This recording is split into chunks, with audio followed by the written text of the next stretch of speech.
Hey, it's Shana Meyerson with Yoga Athletica in Los Angeles, California. Today, actually in Santa Monica, at the Santa Monica Stairs. I just finished my hour climb, and it is relevant to the discussion today because if you watch me regularly, you know that I highly recommend complementing your yoga practice with at least one day of hardcore cardio a week because heart and lung health have a lot to do with overall health. And today, I just want to preface this by saying this that when you put toxicants into your heart and lungs, that is not supporting your health. So that's going to be relevant to today's conversation, which is a lucid living challenge that I'm putting out there.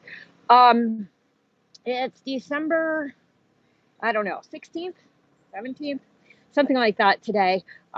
We've just got a couple weeks left to the new year. I know a lot of people are coming up with their resolutions now.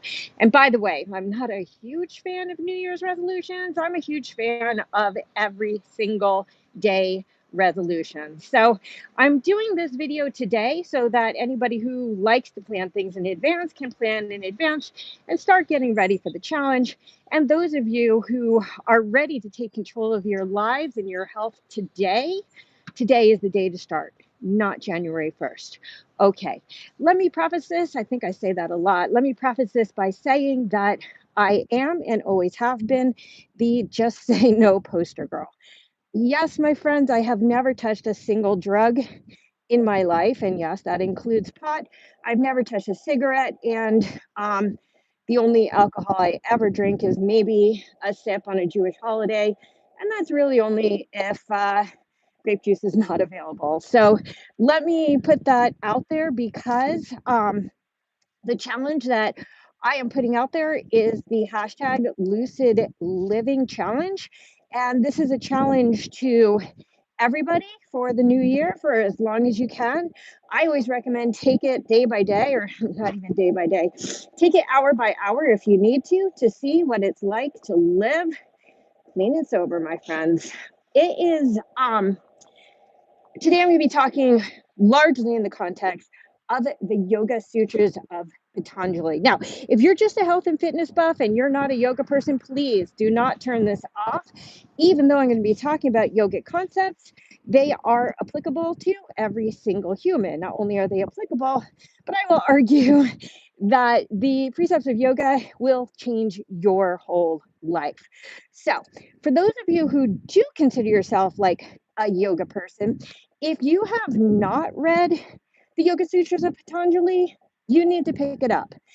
It is the Bible of yoga, okay? It has nothing to do, by the way, with whether you could do a handstand, whether you could touch your toes, or whether you can do a back bend, okay? That is asana. It's a very, very, very small part of the overall yoga practice. And if you want to call yourself like a yogi, a yogini, you got to read what is in essence the Bible of yoga, which is the Yoga Sutras of Patanjali. Again, I tagged it in the description so you can pick up a copy. There's many, many, many translations and interpretations of the Yoga Sutras. I like the one that I tagged because it tends to be the easiest one to read, the most relatable. So that being said, I want to talk today about a big issue that I see in the yoga community. I mean, in the world, but in the yoga community, which is a tremendous use of pot. Okay, and again, for those of you who missed the intro, I am the cleanest, the soberest human being you've ever met in your life. I've never given in to peer pressure. I've never touched a drug, including in college, including in high school. And I don't drink at all, never touch a cigarette. I have always lived my life committed to my health, and my health relies, among other things, not only on clean lungs and heart, which of course I live in LA, so the smog is another story, but on a lucid mind. Okay, so let's start by talking about the opening of the Yoga Sutras, okay? So the very, very first sutra, sorry, I'm a little shaky. I'm switching from hand to hand because I just ran the Santa Monica stairs for an hour to get my heart and lungs taken care of here. The first Yoga Sutra, I'm not going to bother with the Sanskrit because who knows Sanskrit? And by the way, I have this thing going on right now in my shorts teaching some of it, but I'm just going to put it into English. It was totally relatable and everyone understands what I'm saying.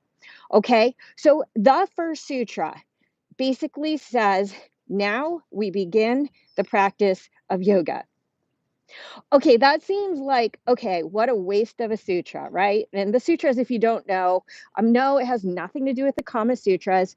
A sutra means like a stitch, like a suture. It means like a piece of information.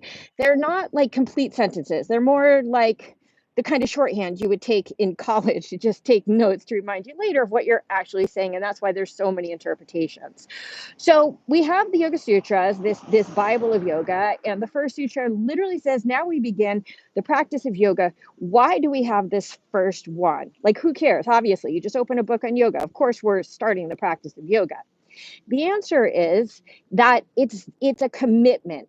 When you open this book and you start reading it, and by the way, the fourth niyama, and we're going to get a little bit into the niyamas. The yamas and niyamas are the code of living in yoga.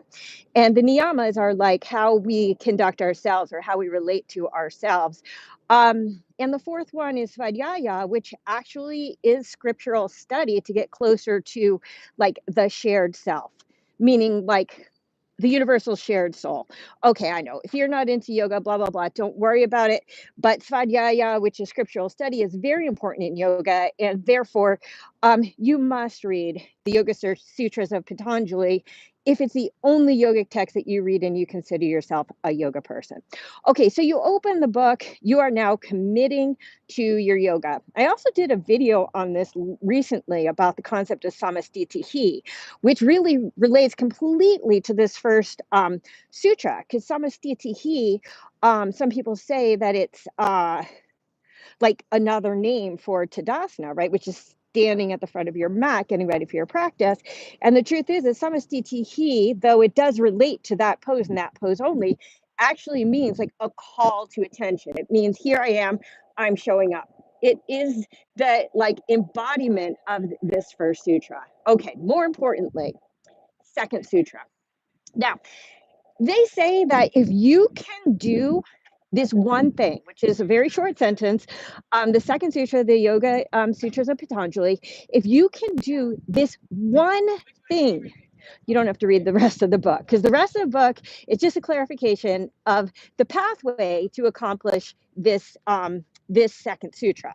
Okay, second sutra says that yoga is the practice of quieting the modification. So forget about that word. That's a weird word.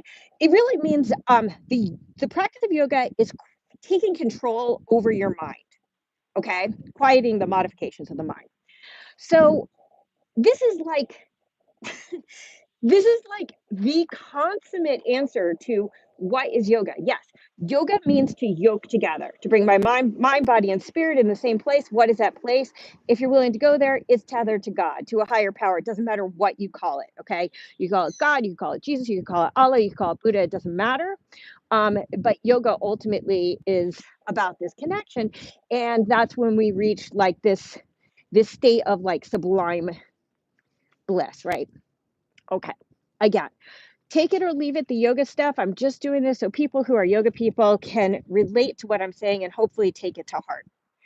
So we have this the second sutra, right, which is to take control over our minds. This is encapsulating the entire yoga practice, the entire yoga practice.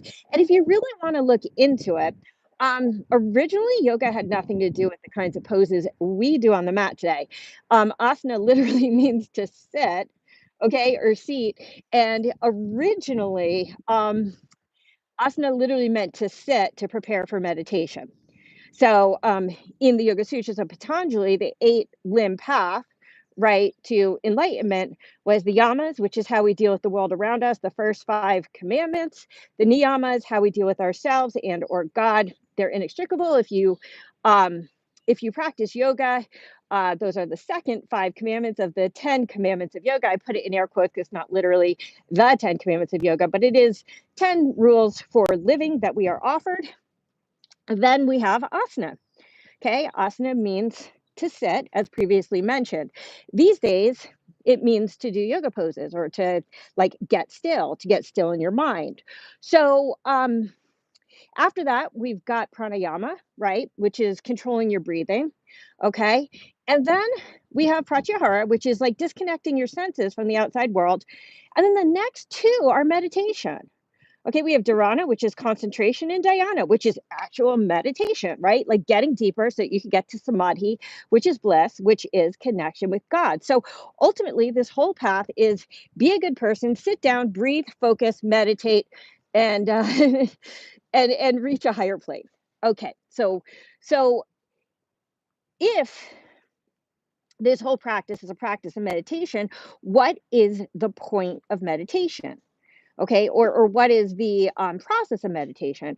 The process of meditation is literally controlling your mind. That's what meditation is, or it's the practice of trying to control your mind. I say that because if meditation is really hard for you, if you cannot control and quiet your mind, please do not give up on the practice. Okay, it's called meditation practice because we're working on quieting our minds. It's a hard thing to do, believe me. It's hard for me to do. So I'm not like queen meditator, but I do try to meditate as much as possible. Okay, so we have the second sutra. The second sutra says we have to control our mind. So, going back to the actual topic at hand, which is lucid living, because I see such rampant drug abuse in the yoga community. In fact, I don't know a single person who doesn't use drugs besides myself in the yoga community. My question is what is the confluence between using drugs that that mess with, I'm using a nice word, your mind and actually controlling your mind? And the answer is they don't go together. They don't go together. And so people jump to and say, okay, well, the ultimate goal of the Yoga Sutras, as I just mentioned, is connection to a higher source. And drugs help me to get to that higher source. That's the argument that people tell me all the time. And if that is really the only way that you can get to a higher source is by actually um, disconnecting from your life and your reality, it means that you're lacking some coping skills for dealing with life in reality. Now, on one hand, I get it. Life can be hard. Life can be really, really hard, and everybody wants an escape, right? So the question is, can you escape by creating your own mental space, or do you need to actually destroy your mental state in order to achieve what you consider to be connecting to a higher power? Okay, so drugs are the opposite of the second sutra. Okay, the most important sutra in the Yoga Sutras, which says that we have to learn to control our minds. Drugs are the absolute opposite of that. So now you have to read the book. Again, if you can do that second sutra, you don't have to read the book. And when I say read the book, I mean study the book. I have read this book so many dozens of times. And every time I come up with like new insights and new inspiration. So just like if you have a Bible that you like to read, you don't just read it once and you're like, okay, and done. Instead, you just keep coming back to it and you keep finding answers. So let's dig into the book a little bit further, going back to the niyamas that I talked about before. Okay, so just a reminder, the niyamas are the second set of quote unquote commandments. Okay, there are 10 so-called commandments in the Yoga Sutras. Five are the yamas, five are the niyamas. Okay, so the niyamas, again, are how I deal with taking care of myself in this world. Okay, the very first niyama, the very first one is sorry, I'm walking in circles. I just finished the Santa Monica stairs and I want to stay in a range where I actually have Internet connection because it tends to be spotty around here. So the very first of the niyamas, the commandments of how you need to treat yourself, is called Saucha. Okay, Saucha literally means purity or cleanliness. Okay, now I'm not going to go into the full discussion on Saucha. And by the way, I've been doing a series of yama and niyama discussions on my Vimeo channels. I'll be linking those below later. I just finished the yamas, the 5 yamas, which means January I actually will be talking about the first niyama, which is Saucha, which is what I'm going to talk about briefly now, but in depth in January. Okay, so you could tune in there if you're interested. Those are on my Vimeo on demand channels. Okay, so Saucha, purity, which I'll just say in the broader context, does mean purity of mind, meaning thoughts, thoughts, action, and deed, thoughts, words, and deeds. Okay, so the things I think, the things I say, the things I do, are pure. It also means when it comes to doing, it means taking care of my house. So Saucha includes, and this is where this ties into lucid living, it includes what we put into our bodies. Okay. So if the very first of the yoga commandments of how to take care of ourselves includes what we put in our bodies, okay, that we should only ingest healthful substances, right? Like we have perhaps yoga has like a sister science called Ayurveda, and it's a health science, and it has a lot to do with diet and keeping not only a pure diet but a diet that is appropriate for your body. So diet is actually very, very important to yoga. But Saucha is not just the food and the drinks that we put into our bodies, but everything that we put into our bodies. So, quick question. Do you think that putting drugs into your body would be an act that is an act of purity or of physical cleanliness? Okay. I'm going to argue no, and so would Patanjali. People argue things like, well, pot is legal. And we've all seen that pot use has gone off the rails since it's been legalized. Okay. Okay. Well, I mean, smoking is legal too. And I don't know that many yoga or fitness people who smoke. It's legal, right? But people have figured out it's not good for you. There are a lot of like sort of myths around pot, like it's not that bad for you, or it's not addictive, or um, it's really not dangerous. Um, it is. It's all of those things, and that has been proven. The marijuana products that people are using today are very different than the ones that like our parents' generation toyed with while playing Scrabble by the fireplace. I speak from experience, not of having ever touched a drug in my life. I can't emphasize enough. I have never touched a drug, and I drink zero alcohol except for a couple sips, maybe on a Jewish holiday, in my life. No cigarettes, no anything. Because I was just brought up with this very insane like health consciousness that has followed me from early childhood till adulthood. I'm 53 now. Um, so I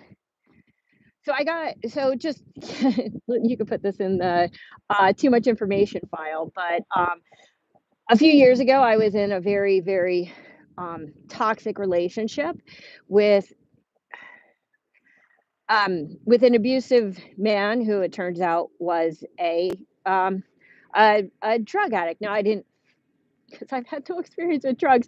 I had no idea. I had no idea he was a drug addict, and I didn't understand where the abusiveness was coming from. And I found out later on from him that he had never been sober for a second that we were together. First of all, that's pretty painful. But second of all, he told me a little bit about uh, the pot product, whatever you would call it, that he was using. I think it was called something like sludge and sludge. resin, I don't know, but it turns out that it's like hundreds times more concentrated than the so-called innocuous. I say so-called because anytime you're ingesting smoke into your body, that's just not healthy, period. Like, end of story. Everybody knows that. But the powerfulness of this drug on him was debilitating.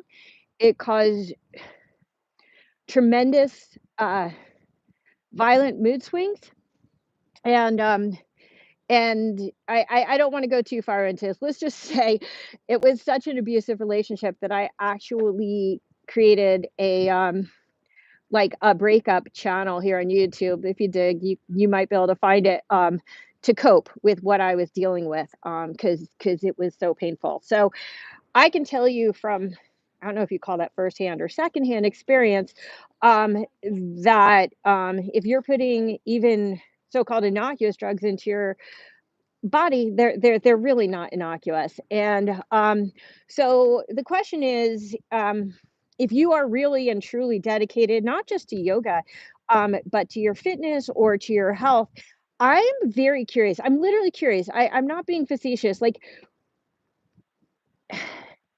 if you consider yourself a truly healthy person, and I know so many people who are like hardcore athletes, like, Ironmen and, gymnasts and in ballet dance, like, I mean, hardcore athletes whose whole lives are dedicated to um, this athletic pursuit, and they still like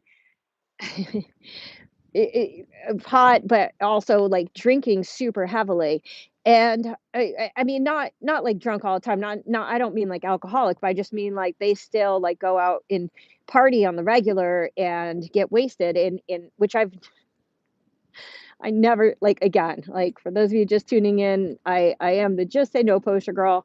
I'm not in AA or anything. I always have been, like, clean, sober, never touched a drug, never touched a cigarette in my life. And the only alcohol I ever really drink is a few sips on a Jewish holiday. End of story. If that, a lot of times I just stick with the grape juice. So I'm just curious, when you consider yourself, and I think that maybe some people are athletes for the sake of athletic pursuit, meaning it's not really like a health thing. It's really more like they want to accomplish a handstand, or they want to make baskets or goals, or they want to look good. So I'm not going to say that all like hardcore fitness people are actually health people, but I am very curious for those of you who consider yourself health people, like health conscious individuals. Um, you spend hours a day like working out, taking care of yourself. You probably even have like a pretty healthy diet, maybe a very, very healthy diet, very disciplined in that respect. When you go out and you start, whether it's tampering with drugs or alcohol, like, is there any sort of disconnect? Is there any moment where you're like, hey, this is not in my health conscious best interest?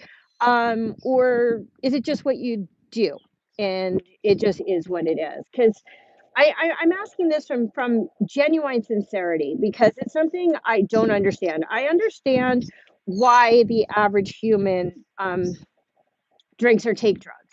A lot of it, most of it, I think, is escapism because life can be pretty difficult. I get that. Um, but I think that a lot of it is just like, oh, it's fun. However, I don't think, for me personally, the thought of destroying my health is just not that fun. And so James Ortega says people that are doing drugs and alcohol generally are not taking care of themselves. So what are you talking about? I'm talking about exactly what you're talking about, James. I 100% agree. People that are doing drugs and alcohol are not taking care of themselves. They are abusing themselves. That's why it's called drug and alcohol abuse. You're not just you're not abusing the drug. You're abusing yourself. My whole point is that Um, as I mentioned before, I literally, literally do not know a single yoga person besides myself. I'm not exaggerating. I don't know, and I know a lot of yoga people. Okay. I've been teaching for 23 years, and I've been teaching all over the globe. I don't know a single one that doesn't do pot, not a single one that doesn't abuse drugs. And it's rare, extraordinarily rare that I meet anyone who doesn't drink. And when I say drink, I don't mean like having a glass of wine at dinner. I really don't have a problem with that at all. I don't do it, but I don't see that as abusive. It's not something I choose to do. But I'm talking about people who literally go out and think it's totally normal to get wasted. Um, whether it's once a week, once a month, or really ever. I just think that if that's on the radar, you're not really taking care of yourself. Somebody's asking how old I am. I'm 53 years old. And birds of a feather flock together. That's amazing, James, because I would say that the people in the yoga community are sort of birds of a feather. And by the way, I don't necessarily or usually flock together with them. They just happen to be my fellow teachers and students. The truth is that most of the people that I hang out with, and certainly my whole entire family, do not abuse drugs and do not abuse alcohol. But thank you for accusing me of that.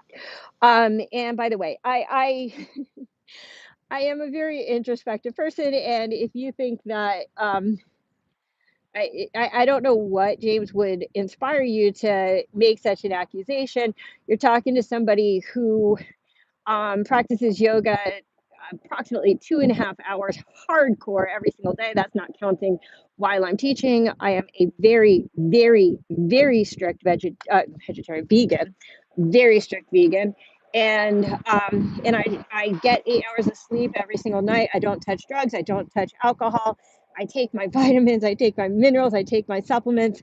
Um, I use my sauna to detoxify. There, there are very few things that I don't do um, to maximize my health. And again, going back to the original, also, I meditate to try to take care of my mental health as well. And if I feel like my mental health is out of control, I will seek somebody else to help me, right? Like, so, like a therapist or a group therapist. All of this adds up. I'm from Los Angeles, California. I'm speaking today from Santa Monica. So anyway, the challenge that I'm putting out there is the hashtag Lucid Living Challenge, and I hope that some people will take this seriously and maybe find somebody accountability partner to do it with them, and or like share with your circles, because when you tell the world that you're committing to something, you tend to commit to it a little bit more. So what would it mean either today, next week, or January 1st, if you're a resolutions person, to actually commit to living lucidly, to cleaning out the drugs from your system? And by the way, it could take 30 days or more to actually get drugs out of your system. So just stopping taking them doesn't necessarily like detox your body of these substances. Um, James, you really, really are intent on making a point that how do I happen to be around all these people and do drugs and alcohol? Again, as I mentioned, it's not that I'm hanging out with them. I'm talking about students and fellow teachers. So they are people I know because they are my students and they are my fellow teachers, or they're people that say are on Instagram, fellow students or teachers who post all over social media about like their drug use or their alcohol abuse. And also, anytime I talk about it, I get a ton of pushback from my social media community about why, particularly pot, is not dangerous. It's not bad for you, which cracks me up because it's just cognitive dissonance of people wanting to defend their unhealthy actions and try to pretend that they're healthy by saying like it brings them closer to God. So again, it's not that these are my people. Okay. My friends and my family do not abuse drugs or alcohol, but it's rare to meet anybody who doesn't. In fact, I'm right now in beautiful Santa Monica outdoors, and I'm outdoors. Like there's nobody around me. I'm just outdoors. There's houses. The whole place smells like pot. Go to San Francisco, another city, like the whole place, like you can't get a breath of fresh air in the city of San Francisco. So if James, you want to know how I am quote unquote hanging out with these people, they happen to be just around me. Okay. As a teacher who has taught literally thousands, tens of thousands of people all across the globe, I actually have conversations with people. I have conversations with teachers. I have conversations with students. And so, even the people who I would least, I mean, literally people in their 60s and 70s, and people who are who really think that they're like hardcore yoga people. The people who I really, really think would be on the same page as I am, I'm shocked every single time that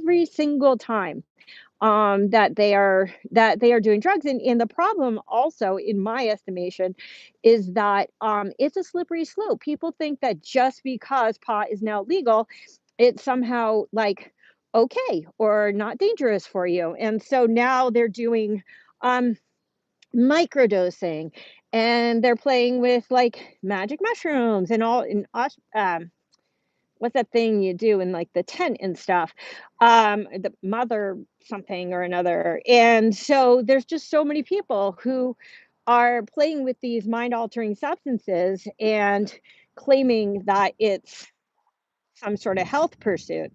So um anyway, going on, you say you do yoga and go to India and see if they believe you're doing yoga. They'll tell you that's not yoga. Okay, first of all, I never said I went to India. In fact, I've never been to India. And actually, I do practice yoga very, very seriously because, again, as I've been talking about, I do my best to live by the Yoga Sutras of Patanjali. And for me, yoga is a dedicated lifestyle. And part of that lifestyle is a complete commitment to Saucha, which is purity, which means taking care of your health. So, again, my real point today is to put out this health challenge to see if people can get the drugs out of their system and commit to seeing, like, just find out what is it like to live in lucid living, to actually like be fully aware of everything that's going on around you without any any corrupted perceptions, without any easy releases. And I know people also ask, like, why should I go through the pain and challenges of life if I can just as easily not? Right? If I could just get wasted, define your, whether it's pot, alcohol, mushrooms, it doesn't matter what it is. If I can just that easily, and let's say they do it safely, meaning like inside their house. They're not driving, they're not putting anyone else's life at risk in that manner. Why shouldn't they? And again, I'm speaking from a yoga perspective that the Yoga Sutras will argue that the whole entire practice of yoga is predicated on learning to control your mind. Okay. Learning to control your mind means dealing with the good, which is easy, and dealing with the bad, which is hard. And I find that people like to use drugs and alcohol in both of those instances because when they're happy, they're like, wow, I'm happy. This is going to make me happier. And when they're sad, they're like, I'm sad. This is going to make me happier. Um, okay. Well, thanks, James, and I don't know what I'm talking about. I'd love to go over to your channel and see um, what kinds of things you're offering to the world. What I'm offering today is a simple challenge that, in the name of yoga, in the name of taking care of yourself, in the name of respecting your brain, your lungs, your heart, that you make a commitment to lucid living. Whether you make that commitment today, whether you make that at the end of the month, whether you make that for the new year, to commit to no drugs and no alcohol, and just see how long you could do it, and see how it affects you. And I will argue that dealing with hard stuff, meaning like actually facing it head on and dealing with it, is going to give you like life resilience and personal power that you don't get with escapism, right? So if I know how to deal with the hard stuff in my life, I'm going to succeed a lot more in life than people who always fold when the cards are down. Okay. So it's just something that I'm inviting people to try and join. And I hope that you guys will share this. I would love to be able to do my next yoga workshop, wherever that might be, and talk to the students and hear that they are not doing drugs, that they are not doing alcohol or pot or smoking or any of the things, and to just find out like how it makes them feel better. Okay. So I could go so much deeper into the concept of Saucha, which I'm going to do in January on my Vimeo channel. Okay. So, which is about purity, which is also about diet in the broader concept of health. But for right now, mental health, guys, is health. Oh, look how fuzzy my hair is. I hope that you've gotten that memo. Okay. If you're not taking care of your brain, you are not taking care of your body, you are not taking care of your health. Okay.